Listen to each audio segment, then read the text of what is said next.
第五代 Lexus RX 终于来到马来西亚市场，它从日本福冈 CBU 整装进口，售价从468,888块起，也就比第四代的 RX 300 Luxury 贵了13000块，它也比去年推出的 NX 350 F Sport 贵了53000块。所以很明显的 ，RX 是一个比 NX 轴距更加长的车子，它比第四代的 RX 长了60个 mm， 车身宽了25个 mm， 重心降低了15个 mm， 所以这是一辆更加大辆的 RX， 也让它的轴距更加接近 BMW X5 和 Mercedes GLE， 这两个也是它在马来西亚同样价位、相同尺寸的对手，所以468千的这个Lexus RX 呢，就采用了全新的 TNGA-K 平台，而且它现在不是 2.0L Turbo， 那 Lexus Malaysia 引进的单一车型是 RX 350，也就是 2.4L Turbo 引擎，这个我之前在Lexus NX 350上面有介绍过了。那在影片开始之前，我想要讲一下，因为 Lexus RX 呢，它是我开台以来350支影片、360支影片里面 Top 5。所以我上一次介绍 RX 的影片有差不多41.410千的 view。所以影片开始之前，记得订阅 follow 我的 Instagram account，like 一下 Facebook page，follow subscribe YouTube 频道。Let's move on。第五代 Lexus RX 采用贯穿式 LED 车尾灯，中间不再提供 Lexus 的 L 字形 logo。取而代之的是 Lexus 的字样。那 Rear Bumper 这边看不到排气管，因为 Lexus 把它藏到底下去了。然后左右两边都有一个假的通风口。因为马来西亚的 RX 是纯汽油版本的 RX 350，所以行李箱空间有612公升，比 Hybrid 版本的 RX 还要来得大。第五代 Lexus RX 标配了齐全的 LSS Plus 主动式安全辅助系统。其中最大的亮点就是它的 Blind Spot Monitoring 是有 Safe Exit Assist 的功能，就当如果旁边有车子经过的时候，后排的乘客是不能够将车子打开的，因为这个车门把用了一套叫 E-Latch System。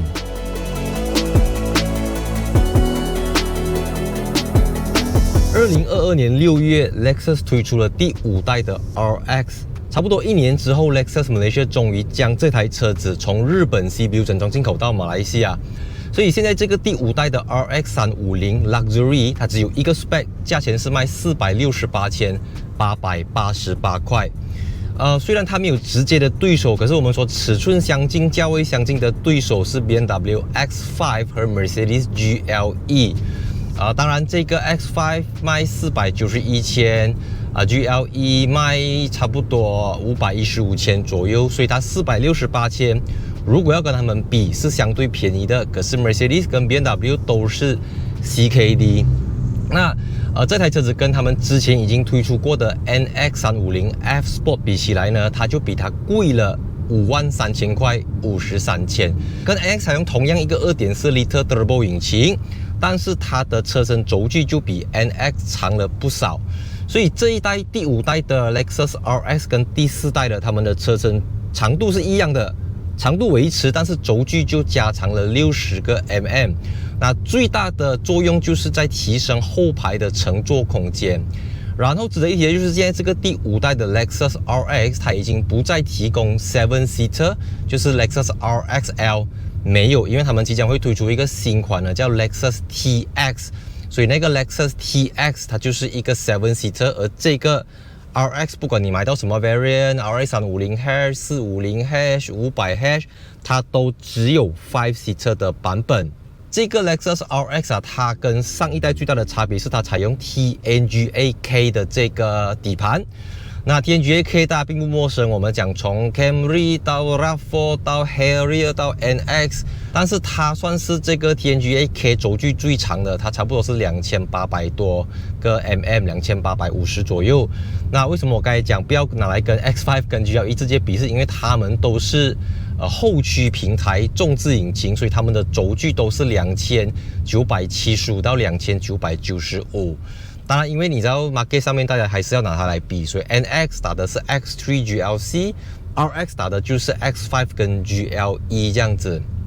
我相信在马来西亚来讲，销量来讲，肯定是 GLE 跟 X5 会卖得比 Lexus 多啦，因为大家知道马来西亚独特的这个 tax structure， 这些车子，打个比方，这个车子它卖468,888块，如果是朗高 V price，I mean tax free 是卖270,000左右，所以这个税前税后，其实 I mean BMW、Mercedes 他们也是有被征收税的，可是因为你在本地组装就有 tax rebate。我没有记错 ，Lexus 在全世界只有在日本本地组装，然后在加拿大那边就有生产 RX， 但是那个主要是供北美市场罢了，所以严格来讲，在整个亚太区只有从日本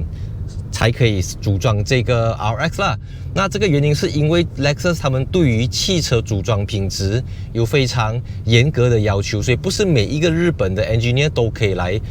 生产这个 RX， 这个也就间接限制了它在海外 CKD 的这个可能性。那我相信这个也是全世界人买到 Lexus RX 的一个价值，因为你不用担心它会不会因为可能在马来西亚组装，可能在印度组装，在泰国组装，它的 quality 会 drop。不会，因为你买到不管你买到什么年份的，它肯定都是由日本的这个工匠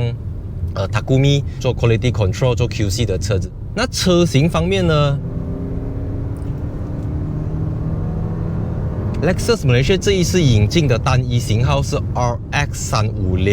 350，350不是 3.5 liter V6 啊，现在是 2.4 liter turbo。搭配 X-Speed 的 Automatic Gearbox， 那现在这个车子有279 PS 跟430牛车米的0到 100 7.6秒，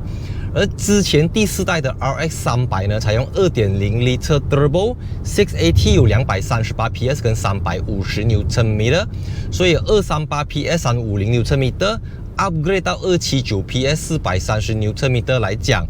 我觉得是一个相当大幅度的升级。那如果要跟第4代的 RX 350比的话，那个 3.5 liter V6 自然进气 X-Speed Automatic Gearbox 的有295 horsepower 和370 Nm 的马力，比 2.4 Turbo 的多，但是少了60 Nm 的扭力，0到100慢了 0.5 秒左右。那2017年到2018年的 RX 350从457,000到521,000左右，所以这个2023年的 2.4 Turbo RX 350其实并不会太贵。那因为现在这个 Lexus RX 呢，它车子是内建的一个叫 Active Noise Cancelling System， 所以简单来讲，它会透过 speaker 去制造出一个 frequency， 然后从而去让那个引擎室的声音、引擎室的噪音降低，让到你在驾车乘客在坐的时候都会蛮舒服一下的啦。那我们说使用界面的话，因为我之前已经开过 Lexus NX 350，所以我觉得东西是大同小异的。他们就抽掉了中间这个 Touchpad， 不过也好啦，因为 Lexus 的 Touchpad 本来都是一个为人诟病的地方，它不是很好用啦，所以直接放弃掉，把所有东西都交给这个 Touchscreen 去处理。然后 even 是它也没有独立的冷气按钮，但是呢，不管你这个荧幕在 Apple CarPlay 还是在普通的界面等等，它的冷气或者它的这个ventilation seat、heater seat 的人，它都是不会变的，就是一直在这边。我觉得这个必须要给 Lexus 一个赞啊，因为他们把这个伤害降到最低，而且它还有这个冷气温度的旋钮，所以我觉得这个东西才是符合人体工学的。因为我不信你用讲的、你用声控的可以快过你的手直接这样子是不可能的，因为你讲你还要输入，然后它还要接收等等，你这个是手直接去就按得好，而且你在开车的时候啊，你手只要这样子就好了。当然，我觉得还是中间放一个 rotary dial 一个旋钮会好过用荧幕啦。可是你注意，如果你从旁边看的话，你就会发现它整块荧幕其实是它不是这样子斜下去的，它是整个直立起来的，所以他们已经尽量的去缩短荧幕跟驾驶者的手之间的距离，就让到你架起来的时候没有什么负担，不会嘎啷嘎不这样子，整个是非常容易上手。我觉得这个也是 Lexus 的一个价值啦。我自己非常庆幸它没有去用 haptic touch 的这个 steering 的 button， 全部都是 physical button。然后你看这些按钮啊、pedal shifter 啊等等都很经典，你就好像进去一间日本5星级酒店的大厅里面，它的这个椅子这个 semi aluminum半苯胺的皮革座椅。坐起来很舒服，它绝对舒服过 X5， 它也绝对舒服过 GLE， 它也舒服过 Audi maybe Q6 I mean Q7 Q8 这样子的车型。所以 Lexus 的价值往往不是账面上，不是在它的价钱表、它的规格表可以体现出来的。但是讲回头，它有一个东西我觉得不符合人体工学，就是当你要去调整驾驶模式的时候，它没有独立的按钮。I mean BMW、Mercedes 欧洲品牌通常会给你另外一个独立的按钮，你必须要透过荧幕里面去选择你要 Normal、Sport 还是 Eco。那当你去到 Custom Mode 的时候呢，你就可以去调整这个东西。可是 unavailable while driving。所以你是没有办法在一边开车一边去调整，因为它有这个 Adaptive Variable 的 Suspension AVS， 所以它可以根据你要 Sport、你要 Comfort 去 adjust 它的这个 damper， 但是你不能够一边开车一边调整。这个第4代的 RX 也是这样子，第5代也是这样子，这个就是日本人的 logic 有点奇怪了。当然，我们现在介绍的是一台 Lexus， 所以一台 Lexus 的重点反而不是在它的驾驶座，而是在后座。特别这个是一个 RX， 所以这一代的 RX 啊，因为车身轴距加长了60个 mm， 所以你的腿部空间这边会比上一代的更加的宽。但是因为车身这边呢，它整个流线型下来，所以头部空间真的是还好而已。但是因为这个 Lexus RX 呢，它内建了这个椅背电动倾斜的功能，你看。这2个椅子是可以往后倒，所以当你的椅背倾斜之后呢，你坐到斜一点，然后这边又有一个 curve 这样子可以靠过去，你的头部空间就可以得到进一步的这个延伸。然后我看国外一些有玻璃天窗的，反而它的车顶更加的低，因为这边要装玻璃什么，这边一样有遮阳帘，但是它是手动的啦，不是像没有记错 BMW 呢那些都是这个电动的。中间这边的这个冷气出风口也是一大亮点，因为你可以从这边看到它有2个冷气出风口，而且这2个座椅都是有 ventilation seat 跟 heater seat 的。再来它的空调呢，冷气你可以调整温度大小。但是它就不可以调整这个 fan size 风扇的大小，不可以，所以你必须要依靠前面大，后面就大，前面小，后面很难大啦。然后在冷气出风口的下面呢，就有2个 USB Type-C 的接口，所以呢，它的中央扶手这边呢，也只给你2个杯架，那里面就不再有这个 USB 的接口，而且它这边也有这个所谓的 Bose Switch， 你觉得位置不够，你可以去调整这个椅子，你可以调整它的前后。或者它的倾斜程度，你都可以去调整。那前面那个14寸的 laptop size 的这个荧幕哈，我的 laptop 就14寸啊，你后面的乘客可以看到一清二楚这个导航往左弯右什么。你看现在车子加速，这个真的是有水准。Lexus 跟Toyota 他们最大的差别就是 material， 因为 Lexus 它用了 laser weld 的这个焊接的技术，再来它有更多的 aluminium， 像它的 fender 是 aluminium， 然后整台车子的 aluminium 部件也比 Toyota 来的多，所以同样是 TNGA-K， 可是RAV4 的 TNGA、Harrier 的 TNGA、NX 的 TNGA 或者 RX 的 TNGA， 它都会有所不同，因为所谓的1分钱1分货，包括它的悬挂、避震系统等等。这个第5代 Lexus RX 它的过弯、转向表现等等有超乎我的预期，它比我想象中、比我预期中的还要来得精准。然后它的整个过弯算是相当的敏捷，当然我现在调去 Sport Mode， 不过你如果要跟 BMW 比起来，它的这个 Driving Mode 是好像瘙痒这样吧。你去到 Sport 它也不是真的很 Sport， 你去到 Eco 它也不是真的很 Eco， 你去到 Normal 它就很 Normal 这样子咯，所以他们整个想法有一点不同啦。它就Sport Mode 纯粹是给你的整个油门反应比较积极，你的 Throttle Response 比较 sharp， 材料比较会去，不过它还是一样保持一个很优雅的姿态。那讲到车子的这个轮胎啊，我们说工欲善其事，必先利其器。这个第5代的 Lexus RX 呢，它原配轮胎是最新的 Bridgestone Alenza 001 Enlighten 轮胎。那因为我自己的车子也是用这 Alenza 001轮胎，所以我知道这个轮胎最大的好处就是安静。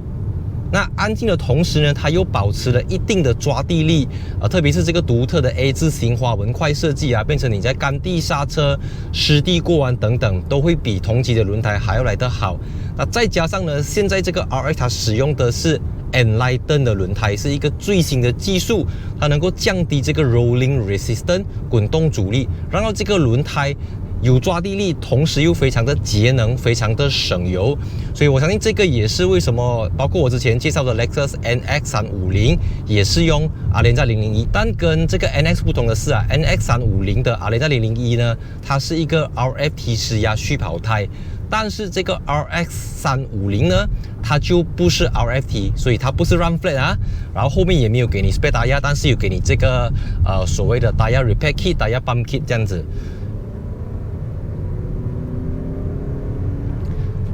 我觉得它的这个动力输出啊，可能有些人会喜欢，有些人会不喜欢。那喜欢它的话，它就是很安静、很舒服、很 smooth。那不喜欢的话，它就是少了 ZF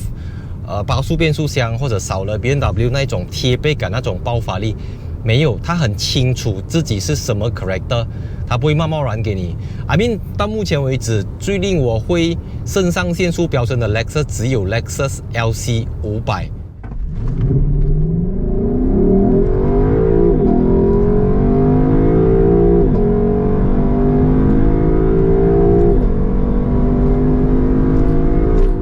那个5.0 L 的 V8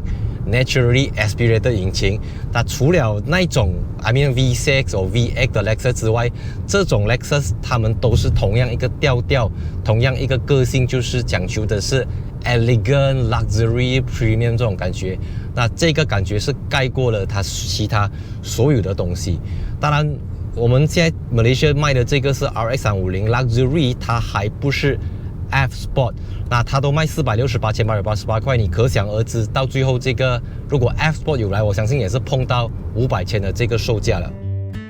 最后我要稍微补充一点的就是以前我们讲到日本车 Toyota、Lexus 来讲，他们最弱的一环就是在它的娱乐作业系统。可是从最新的 NX 到这个 RX， 他们已经是洗心革面，与时并进，跟得上时代了。你看14寸的荧幕，64个颜色选择的 Ambient Light， 还有 Wireless 的 Apple CarPlay 和 Wire 的 Android Auto。我不知道为什么 Android Auto 没有一起 Wireless 啦，但我现在用 Apple 了，所以I don't care about Android 了。然后当然，就像我前面讲的，它是 CBU 转动进口，所以政府要抽很多的 tax， 它没有办法给到你1等1的 spec。所谓1等1，就是打个比方，它没有全景的玻璃天窗，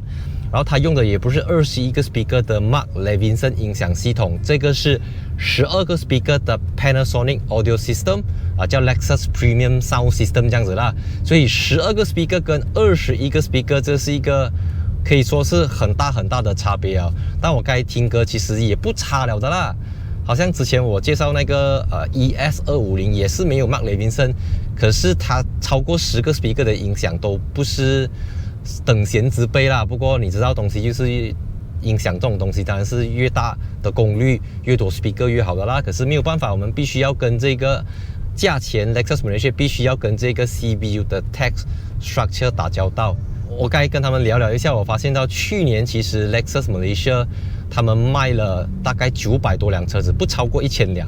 算是相当少的啦。那后来我才发现，其实因为那个 Lexus NX 350啊，它面对到了这个 chip shortage 的问题，所以工厂那边做不出车，因为直接是不能生产那种。那现在这个 RX 就没有问题，据我所知啦，他们没有面对到这个像 NX 这样子的问题，所以Lexus Malaysia 今年2023年很有信心，这个 RX 可以收到很多单。所以我在网上看到很多人讲 NX 没有人买，不是没有人买，是他交不到车，没有 shop， 没有那个 chips 没有。所以有时候销量跟产量这个东西，大家要有一个认知，不是说你路上没有看到，就是他不会卖，他卖到已经超过他们可以接受的这个量了。最后我要补充的就是，我觉得XP Automatic Gearbox 啊，你看我刚才在 Highway 驾着110的时候 ，RPM 大概是1500、1600转而已。然后如果你去到 RPM 2000转，你已经能够去到130、140都可以。就算你跑到再快都好，它的 RPM 都不会超过3000转。所以我觉得这个车子，如果你是经常要跑 KL JB、JB KL， KL Penang JB 都好，我觉得 Lexus 你要载人自己坐，它绝对是一个最好的选择。你看我刚才很长一段时间我都用这 Sport Mode， 你感觉不到那个 engine 也是这样安静，你踩啊，你会明显的知道它不鼓励你这样踩啦，因为这不是它要传达的信息。那再次感谢 Lexus Malaysia 特别主办了今天这一场 Lexus RX 350的 Media Drive 媒体试驾活动。那今天的活动时间非常短，我们就从巴生驾到Sungai Besi，再去到 Bamboo Hill， 然后过后我们再回去这个巴生这样子，所以我们基本上都是在市区，在 KL 的路段行驶。所以要总结概括一下的话，就是 Lexus 还是那个 Lexus， 以前他们叫 Spindle Grille 纺锤型的这个格栅，那现在叫 Spindle Body， 就是将这个 Spindle Grille 的纺锤型前格栅延伸到整台车子，从它的车头、车尾贯穿式 LED 车尾灯，非常的 sharp。Lexus being a Lexus， 我相信 RX 350它会影响到 GLE 跟 X5 的销量。如果这个价钱它肯定是便宜过他们啦，然后动力不差，荧幕又够大，然后坐起来又舒服，然后空间也提升乘坐空间、行李箱空间等等都是比之前一代的 RX 还要来得好。而且 Lexus Malaysia 现在是给你5年的这个 warranty。重点是他们能够跟日本那边争取到多少个 unit， 多少个配额。所以喜欢今天这期影片，记得分享、按赞、订阅、follow 我的 Instagram account、like Facebook page，and see you in my next video. 3, 2, 1, cut.